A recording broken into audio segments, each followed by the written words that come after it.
Peygamberimiz sallallahu aleyhi ve sellem kulli ibn adam hattaun ve hayrul hattaina tawabun. Bardıq adam balası qata qıluvchi. Qata qılgandardын eң жақсы қатасын мойнына алып тауба қылғандар.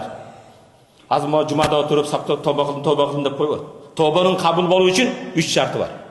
Биринчisi, мурдагы қылған күнөөлөрүңдү токтотосуң. Тамеки тартасың, токтотосуң тауба. Экинчи барбайым деп сөз бересиң. Үчүнчүсү, ошо тамеки менен, насвай менен, пиво менен, вино менен өткөзгөн күндөрүңө өкүнөсүң. Тобаңның қабыл болған аламаты ушул. Бұл Құдай менен сенин араңдагы маселе. Бенденин арасындагы маселеде 4-нчи шарты бар. Өкүндүң. Аялыңа кол көтөрүп жүргөнсүң. Залымдык кылгансың. Тоба кылып бүгүндөн баштап зулум кылбайм. Бүгүндөн баштап кол көтөрбөйм. Кечирип кой, мен иттик кылган экенмин. Жакшы жашайлы. Нөлдөн баштайлы.